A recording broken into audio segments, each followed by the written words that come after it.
पत्रकार बंधुओं को मेरा नमस्कार। इंडिया अलायंस के नेतागण, मैं एनसीपी शरद पवार गुट के प्रत्याशी अमर काड़े जी के चुनाव प्रचार के लिए, उनके लिए वोट मांगने के लिए, उनके लिए अपील करने के लिए, महाराष्ट्र की जनता से विनती करने के लिए आया हूं। और ये विनती इस बात के लिए करने आया हूं कि 2024 का चुनाव इस देश का अंतिम चुनाव है। इसके बाद मोदी जी की सरकार और भारतीय जनता पार्टी भारत के संविधान को बदलेगी, आरक्षण की व्यवस्था को खत्म करेगी, वोट की ताकत को खत्म करेगी और फिर किसान की एमएसपी का सवाल नहीं होगा, रोजगार का सवाल नहीं होगा। आइए रंगा जी, जरा जी, आइए। रोजगार का सवाल नहीं होगा। देवेंद्र भाई, आप पीछे दे दो। तो इसलिए हम लोग देश के अलग अलग हिस्सों में जा रहे हैं। कल रांची में बहुत बड़ी महारैली हुई, जहां पर आदिवासी समाज के लाखों लोग और अलग अलग वर्गों से लाखों लोग वहां पर इकट्ठा हुए उस रैली में। और वहां भी आपने देखा होगा कि वहां के निर्वाचित मुख्यमंत्री हेमंत सोरेन जी को पकड़ के जेल में डाल दिया। 3 बार के दिल्ली के निर्वाचित मुख्यमंत्री, प्रचंड बहुमत से निर्वाचित मुख्यमंत्री, लोकप्रिय मुख्यमंत्री अरविंद केजरीवाल जी को पकड़ के जेल में डाल दिया। जो व्यक्ति मुख्यमंत्री के तौर पे लोगों के शिक्षा का, स्वास्थ्य का, बिजली का, पानी का इंतजाम कर रहा था, आज मोदी जी की सरकार उसको इंसुलिन भी देना जरूरी नहीं समझ रही है। शुगर के मरीज होने के बावजूद केजरीवाल जी को इंसुलिन की दवा नहीं दी जा रही है जेल के अंदर। अत्याचार की पराकाष्ठा है, जुर्म की पराकाष्ठा। और लोकतंत्र को तो जैसे कुचलने के लिए मोदी जी की सरकार बनी है। महाराष्ट्र में लोकतंत्र को कुचलो, पार्टियों को तोड़ो, खत्म करो। अरुणाचल में पार्टियों को तोड़ो, खत्म करो। उत्तराखंड में तोड़ो, खत्म करो। मध्य प्रदेश में जोड़ तोड़ करो, कर्नाटक में जोड़ तोड़ करो, गोवा में जोड़ तोड़ करो। पिछले 10 वर्षों में 8-9 सरकारें इन्होंने देश के अलग अलग हिस्सों में तोड़ तोड़ के खत्म करके अपनी सरकारें वहां पर बना ली। ये आपका लोकतंत्र में भरोसा है? जनता के मैंडेट को आप ऐसे कुचल रहे हैं। महाराष्ट्र के अंदर शिवसेना को तोड़ दिया इन्होंने। उद्धव ठाकरे जी के तीर कमान निशान को चुरा लिया, एनसीपी को तोड़ दिया, शरद पवार जी की घड़ी चुरा ली। तो किसी की घड़ी चुरा रहे हो, किसी का तीर कमान चुरा रहे हो। तो मैं महाराष्ट्र की जनता से हाथ जोड़कर विनती करने आया हूं कि आप लोग तो छत्रपति शिवाजी महाराज को मानने वाले लोग हैं। उन्होंने एक ही चीज की तो सबसे बड़ी शिक्षा दी, गद्दारों को माफी नहीं। एक ही शिक्षा दी, सबसे बड़ी शिक्षा, गद्दारों को माफी नहीं। आतताइयों से, जुल्म करने वालों से जमकर सामना और उनका अंत करना। तो मैं महाराष्ट्र की जनता से अपील करना चाहता हूं, गद्दारों को माफ मत कीजिएगा। पहले चरण के चुनाव के बाद भारत के प्रधानमंत्री जिस तरह से बौखलाए हुए हैं, ये बहुत साफ हो गया है कि बीजेपी की सरकार विदा होने वाली है। फर्जी नारे देते हैं भाजपा वाले, कहते हैं 400 पार। मैंने कहा भाई 600 पार भी कह देते। आपका क्या है, आप तो कुछ भी बोल सकते हैं। आप कह देते हैं अखंड भारत से हमारी 600 सीट आएगी, कुछ पाकिस्तान से आएगी, कुछ बांग्लादेश से आएगी, कुछ श्रीलंका से आएगी, कुछ अफगानिस्तान से आएगी, कुछ भी बोल देते हैं आप। 400 पार। इनके नारों के चक्कर में मत फंसिएगा। क्या बोला था इन्होंने बंगाल के अंदर? 200 पार, 200 पार, 200 पार। आई 77 सीट। दिल्ली में बोले 45 पार, 45 पार, 45 पार। आई 8 सीट। हरियाणा में बोले 75 पार, 75 पार, 75 पार। आई 40 सीट। झारखंड में बोले 65 पार, 65 पार, 65 पार। आई 23 सीट। मिजोरम में गए बोले 21 पार, 21 पार, 21 पार। आई 1 सीट। 14 चुनाव में 10 साल के अंदर अभी क्या हुआ? अभी कर्नाटक में बोले 130 पार, 130 पार। वहां भी मेरे ख्याल से 60-65 सीटें आई। महाराष्ट्र में क्या बोले थे? 150 पार, 150 पार, 105 सीट आई है। तो इनके फर्जी नारों के चक्कर में कृपा करके मत फंसिएगा। इनकी पार्टी, मैं तो कहता हूं नरेंद्र मोदी जी की कोई गारंटी हो या ना हो, झूठ बोलने की पक्की गारंटी है। मोदी जी की एक ही गारंटी है, ताली मत दो, एक प्रेस कॉन्फ्रेंस है सर। मोदी जी की एक ही गारंटी है, झूठ बोलने की गारंटी। 2 करोड़ रोजगार हर साल देंगे, झूठ बोला। किसानों के फसल का दाम 2 गुना करेंगे, झूठ बोला। महंगाई देश के अंदर कम करेंगे, झूठ बोला। रुपए को मजबूत करेंगे, झूठ बोला। काला धन लाएंगे, 15 लाख देंगे, झूठ बोला। कपास के जो किसान हैं यहाँ पे, उनकी क्या हालत है आप देख सकते हैं। उनको उनके फसल का आधा दाम भी नहीं मिल रहा है पूरे इस क्षेत्र में। तो आज जो मोदी जी की गारंटी है वो एक ही बात की गारंटी है, झूठ बोलने की गारंटी। इसीलिए मैं इनको भारतीय झूठा पार्टी कहता हूं। झूठ बोलने में महारत इनको हासिल है। और क्या है इनके पास? जांच एजेंसियों का दुरुपयोग करो, फर्जी मामले बनाओ। अनिल देशमुख जी नेता है एनसीपी के, शरद पवार गुट के। आपको मालूम है 14 महीने उनको जेल में रखा, मुझे 6 महीने जेल में रखा। 171 बार अनिल देशमुख के घर पे छापेमारी की गई, 171 बार।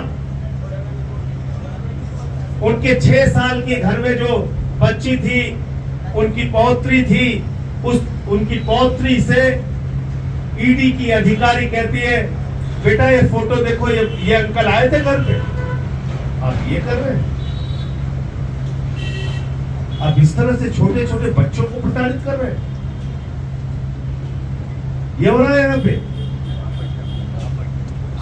ईडी का इस कदर दुरुपयोग हो रहा है। तमिलनाडु में एक किसान के खाते में 400 रुपए थे, उसके यहाँ ईडी पहुंच जाती है। झूठ नहीं बोल रहा हूं, आप पता कर लीजिएगा। दिल्ली के क्लेजेस होटल में 5 करोड़ की डील करते हुए ईडी वाले पकड़े गए। राजस्थान में डील करते हुए पकड़े गए।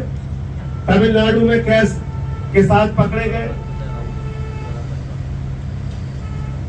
तो भाजपा के 3 है भाई, ईडी, आईटी, सीबीआई।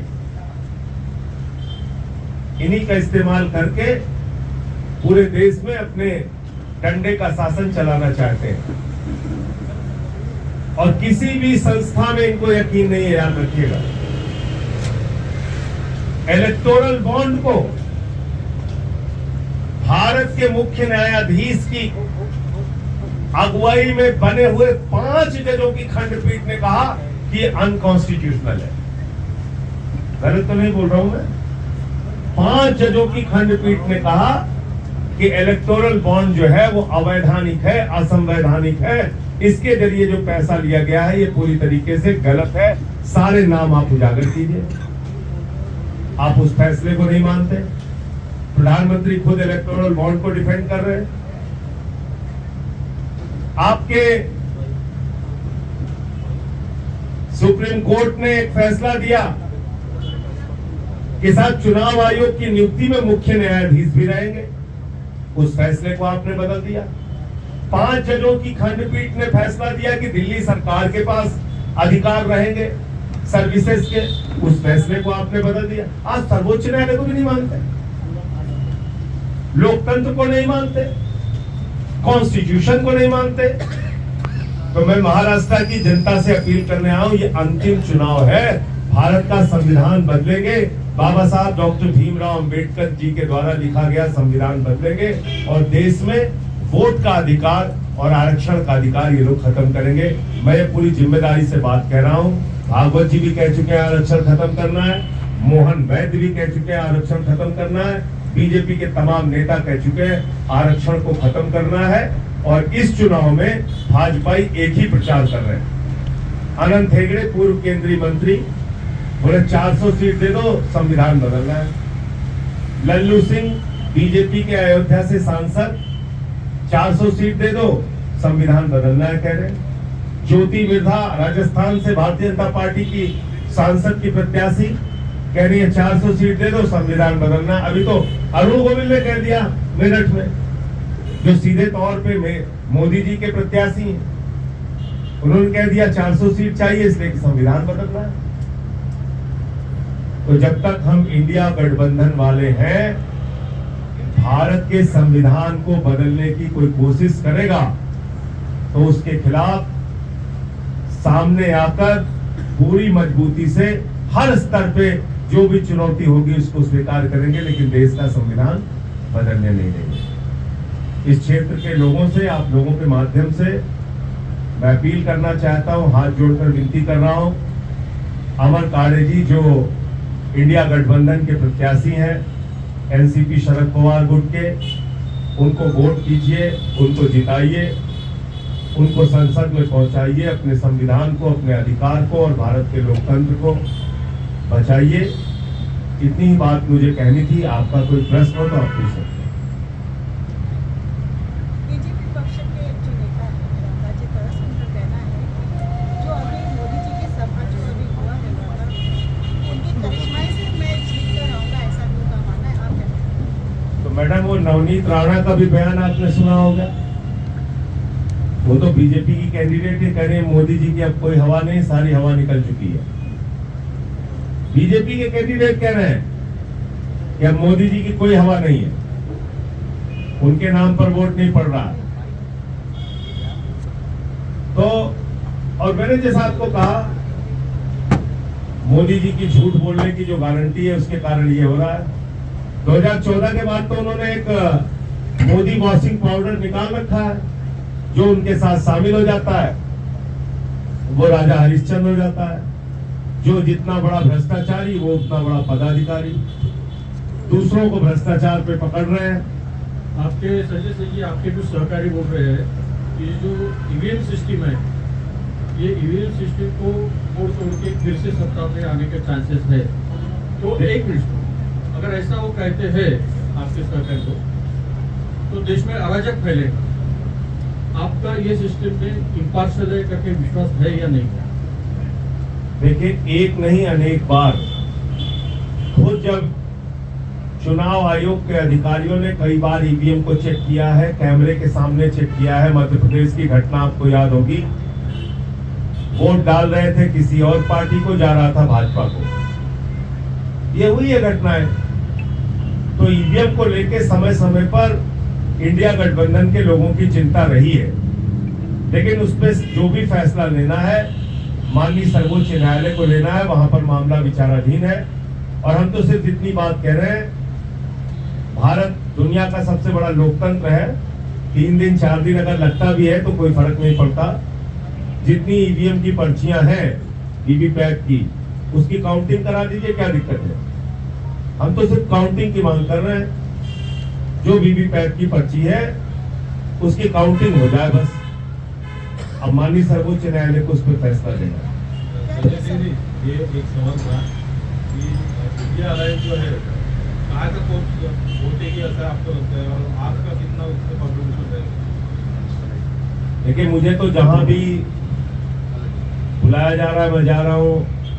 रांची में भी था, अभी रामटेक में इसके पहले एक सभा की थी हमने, अखिलेश जी के साथ भी उत्तर प्रदेश में सभाएं की, यहाँ फिर आज आया हूँ। आगे अभी कोल्हापुर में भी शायद 1 तारीख को संयुक्त रैली है।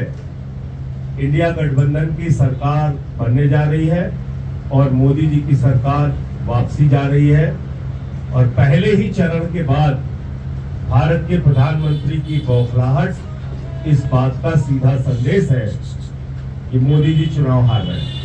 क्या एसआईटी सीआईडी का डर दिखाकर, ईडी का डर दिखाकर यह जो पक्ष है ये मतलब इलेक्शन जीते ऐसा भी कहते हैं? क्या आपका कहना है? मैडम, उसके लिए लगाने के बाद नहीं। उसके लिए तो लोगों को अपने अंदर साहस पैदा करना पड़ेगा। अगर लोग डर जाएंगे इनके कार्रवाइयों से, तो वो तो डराने के लिए बैठे ही हैं। भाई, बंदरों का 2 काम होता है, खो खो करके आके आपके सामने दौड़ेंगे, अगर आप खड़े होके डंडा लेके दौड़ा लिए तो भाग जाएंगे। तो ये राजनीति के ऐसे बंदर हैं कि इनके सामने आपको मजबूती से खड़ा होना पड़ेगा, वरना तो काटने के लिए आपको दौड़ ही रहे हैं।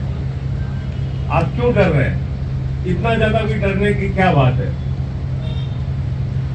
बाला साहब ठाकरे की सेना के लोग अगर भाजपा से डर के और पार्टी तोड़ के चले जाएंगे तो ये तो बड़े अफसोस की बात है। शरद पवार जी के करीब लोग अगर वो डर के बीजेपी के साथ चले जाएंगे तो महाराष्ट्र की जनता जरूर उनको अपने वोट की ताकत से सबक सिखाएगी। मैं तो कह रहा हूँ, घड़ी चोरों को और तीर कमान चोरों को सबक सिखाइए आपको। क्या ईडी के डर से अजीत पवार और अशोक चव्हाण इन्होंने भी शिरकत की है बीजेपी? क्या कोई और कारण ही नहीं। भारत के प्रधानमंत्री ने आरोप लगाया था अजीत पवार के ऊपर, किसी दूसरे व्यक्ति ने नहीं लगाया था। खुद प्रधानमंत्री जी ने कहा था 70,000 करोड़ का सिंचाई घोटाला। मुझे तो सबसे ज्यादा अफसोस बीजेपी के कार्यकर्ताओं पे होता है। बेचारे चौराहे पे प्रदर्शन कर रहे होते हैं, टीवी पे खबर चलने लगती है, वहां कहते हैं अशोक चौहान मुर्दाबाद, अशोक चौहान। पता चला अशोक चौहान को माला पहना रहे मोदी, फिर जिंदाबाद करनी पड़ती है उनको। 14 पूर्व मुख्यमंत्री कांग्रेस पार्टी के आज बीजेपी के साथ है। 14 पूर्व मुख्यमंत्री, एक पार्टी ने आपको मुख्यमंत्री बना दिया, इससे ज्यादा क्या दे देंगे आपको? क्या कर देंगे आपके लिए? अशोक चौहान साहब मुख्यमंत्री थे, अब उससे ज्यादा क्या मिल जाएगा उनको? आप कह रहे हैं कि संविधान बदलने वाले हैं। Thank you. अभी गडकरी साहब आगे गए और DCMT यहाँ पे उन्होंने कहा कि इंडिया अलायंस की तरफ से संविधान बदलने वाले हैं करके झूठ फैलाया जा रहा है। भाई, हम तो वो बात कह रहे हैं जो उनके नेता कह रहे हैं घूम घूम के। उनके नेतागण कह रहे हैं कि 400 सीटें दे दो, संविधान बदलना है। आप उनके स्टेटमेंट देख लीजिए, वीडियो देख लीजिए, पड़े हुए हैं। मैं अपनी ओर से तो कह नहीं रहा हूं। अयोध्या के कैंडिडेट, अयोध्या के सांसद कह रहे हैं, ज्योति मिर्धा कह रहे हैं, अरुण गोविल कह रहे हैं, उनके लोग ही कह रहे हैं। धन्यवाद।